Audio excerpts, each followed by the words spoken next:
নমস্কাৰ, মই প্ৰথমে এনি ভইচৰ এই সাংবাদিকলৈ মোৰ ফালৰ পৰা আন্তৰিক ধন্যবাদ আৰু ৰঙালী বিহুৰ শুভেচ্ছা জ্ঞাপন কৰিছোঁ।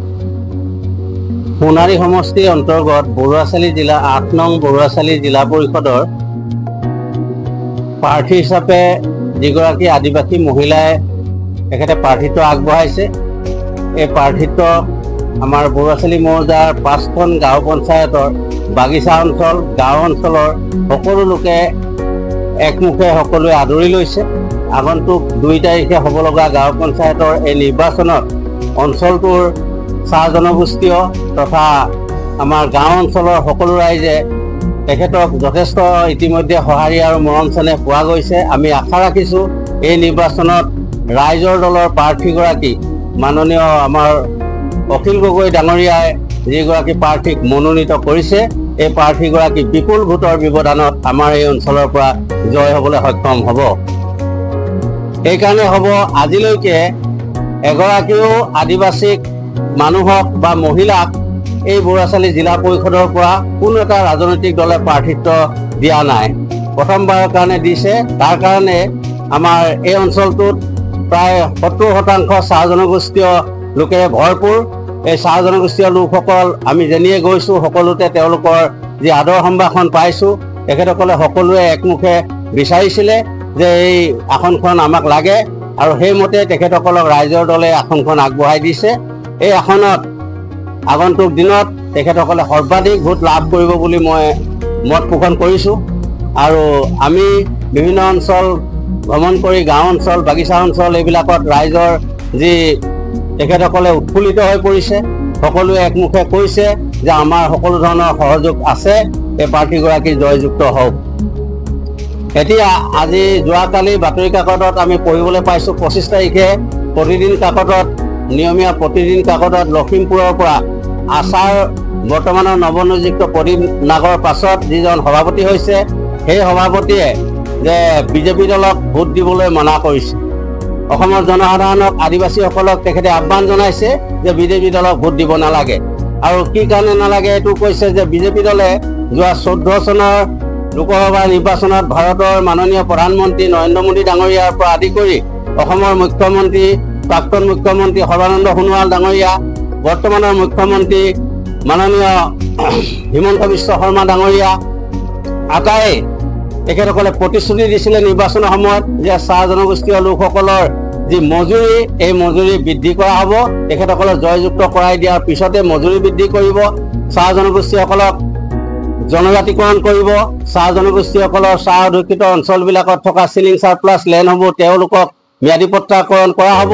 কিন্তু তেখেতসকলে দাবী কৰিছে যে এই এই ৩টা দাবীৰ এটাও দাবী তেখেতসকলে সম্পন্ন নকৰিলে, যাৰ ফলস্বৰূপে তেখেতে আজি আহ্বান জনাইছে সমগ্ৰ অসমবাসী চাহ আদিবাসী লোকসকলক যে এইবাৰ নিৰ্বাচনত তেওঁলোকে বিজেপি দলক প্ৰত্যাখ্যান কৰিব লাগে। গতিকে আমি আশা ৰাখিছোঁ আমাৰ মাননীয় অখিল গগৈ ডাঙৰীয়াই এই অঞ্চলত বৰুৱাচালি জিলা পৰিষদত যিগৰাকীক প্ৰাৰ্থী হিচাপে আগবঢ়াইছে, এই প্ৰাৰ্থীগৰাকীয়ে যথেষ্ট সংখ্যক ভোটত তেখেতে অগ্ৰাধিকাৰ পাব বুলি আমাৰ বিশ্বাস। গাঁও পঞ্চায়ত আমাৰ অঞ্চলবিলাকত দেখিছোঁ বিগত কালছোৱাত গাঁও পঞ্চায়তৰ যিসকল কৰ্মকৰ্তা সেইসকলে আমাৰ এই পিছপৰা বৰুৱাচালি মৌজাটোৰ অন্তৰ্গত থকা বিভিন্ন গাঁও বাগিচাৰ মাত্ৰ কেইটামান ৰাস্তাৰ কাম কৰা দেখিলোঁ। আৰু ২-৪ ঠাইত দুটামান আমি ৰাষ্ট্ৰীয় জল জীৱন মিছনৰ ৱাটাৰ ছাপ্লাই স্কিম কৰিছে, যিবিলাক আজিও কাম সম্পন্ন হোৱা নাই। বিশুদ্ধ খোৱা পানীৰ পৰা ৰাইজ বঞ্চিত হৈছে।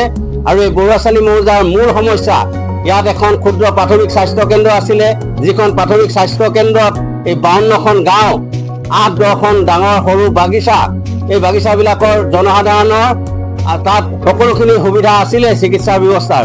কিন্তু আজি এই চৰকাৰৰ কাৰ্যকালত বিগত ১০ বছৰত ইয়াত এজন বৰ্তমান ডাক্তৰ স্থায়ী চিকিৎসকো নাইকিয়া হ'ল।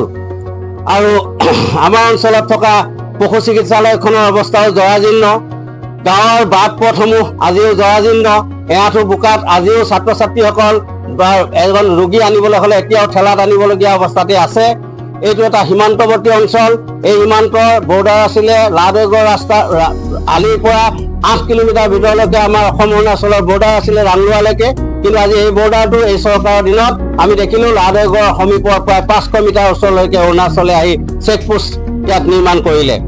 আজি আমি য'ত 8 কিলোমিটাৰ আমি বিনা দিগদাৰ অৰুণাচলৰ ভিতৰলৈ প্ৰৱেশ কৰিব পাৰিছিলো, কিন্তু বৰ্তমান বিজেপি চৰকাৰৰ শাসনকালত এই মাত্ৰ 500 মিটাৰৰ ভিতৰতে লাডেগড়ৰ কাষতে অৰুণাচলে আহি চেকপোষ্ট স্থাপন কৰি আজি আমাৰ মানুহক তাতে চেক কৰিবলৈ ধৰিছে। গতিকে আমাৰ এই জ্বলন্ত সমস্যাসমূহ আৰু শিক্ষাৰ ক্ষেত্ৰত এই অঞ্চলটোত বৰহাট উচ্চতৰ মাধ্যমিক বিদ্যালয়খন 1936 চনতে হোৱা, এই বিদ্যালয়খনত আৰ্টছ মাত্ৰ কলা শাখাটো আছে। ইয়াত বিজ্ঞানৰ শাখাটো দিবৰ কাৰণে আমি বাৰম্বাৰ চৰকাৰক অনুৰোধ কৰিছিলোঁ।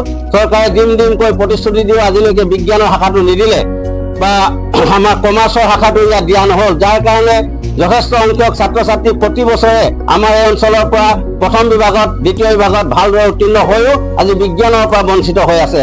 চৰকাৰক অতবাৰ আহ্বান জনোৱা হৈছে, কিন্তু চৰকাৰে বিষয়বোৰ কোনো ধৰণৰ কৰ্ণপাত নকৰে।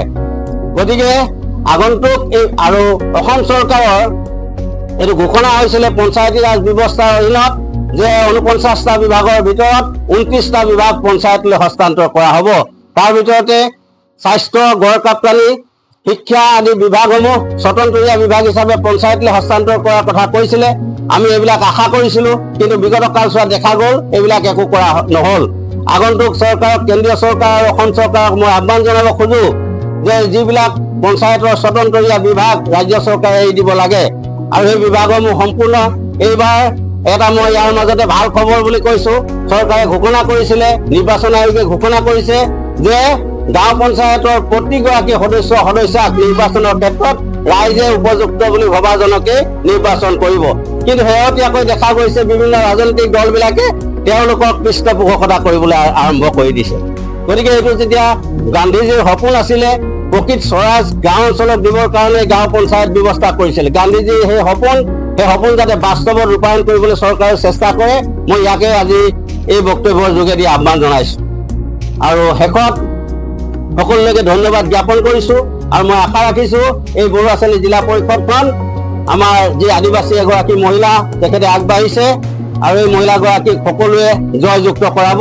তেখেতৰ প্ৰতীক চিহ্ন হৈছে চিলিণ্ডাৰ। এই গেছ চিলিণ্ডাৰৰ চিহ্নত সকলোৱে ভোট দি তেখেতক বিপুল ভোটৰ ব্যৱধানত জয়যুক্ত কৰাব লাগে। ধন্যবাদ।